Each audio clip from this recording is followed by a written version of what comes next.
The issue at hand is for the taxpayer. Yeah. Do we accept that you need to spend $3,000 to $13,000 for a subscription? Why is the government?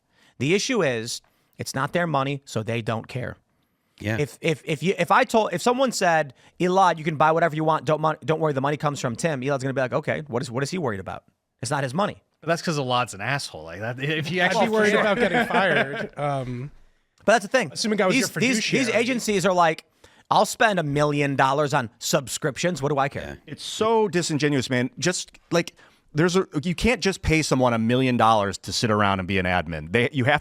The value has to be. This is in the private sector. The value of their work has to be market.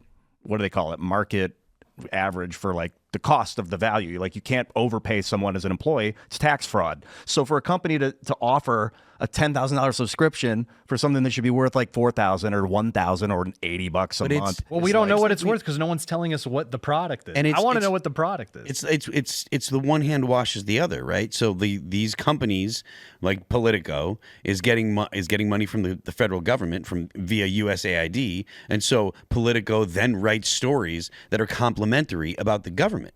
They're literally paying Politico through USAID to write good stories about them. And it doesn't matter if they're paying them a substantial amount of their cost of operation, or if they're just paying them $1 million a year. And the top 4 or the top 5 people that work there are taking $200,000 each.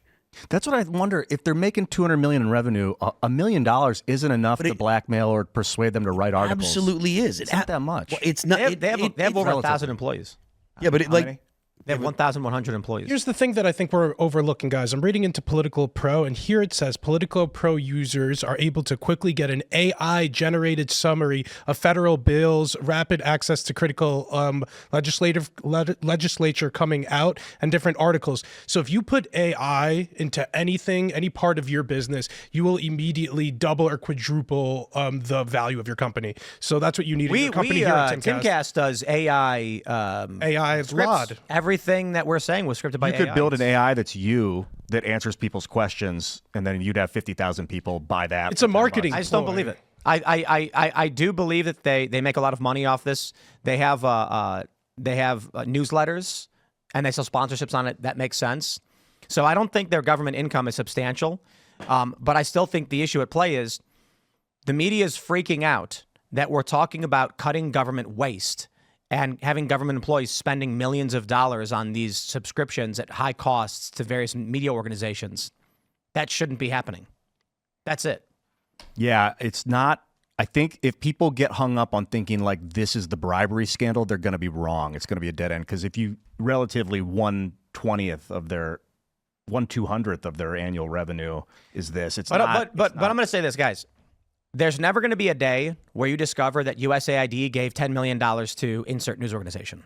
What's going to happen is USAID gave the Defending Democracy super organization in Morocco $10 million. The Defending Democracy organization then said, well, we need access to good, clean information. So they donated $5 million to the Fighting Disinformation charity out of the Cayman Islands, who then bought 50 subscriptions at $50,000 each for sponsorship or whatever. You're going to start finding it's the National Endowment for Democracy. That's basically the on-the-ground people that carry out USAID's briberies and world-building things. It's the National Endowment for Democracy. Is that a specific organization? Yeah. And you know that for a fact? Mike Benz. This is what Mike Benz says a lot. He says USAID. Reported. So you're saying it's been reported that the National Endowment for Democracy is probably the next one that's going to be the next USAID lid blown off. Like, oh my God, what are they doing?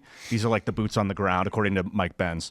Well, there was an anti-Elon Musk and anti-DOGE protest today in Washington, D.C. outside of the Department of Labor. I think there's allegedly supposed to be, it's been reported that there's going to be a meeting tomorrow with people inside the Department of Labor and people at DOGE. So they are seeing cuts left and right, and I'm not surprised to see any given day what department that the DOGE team or the Trump team might decide to cut up. Thanks for checking out this clip from Timcast IRL. Make sure to watch the show live Monday through Friday at 8 p.m. Subscribe to this channel, and we will see you all there.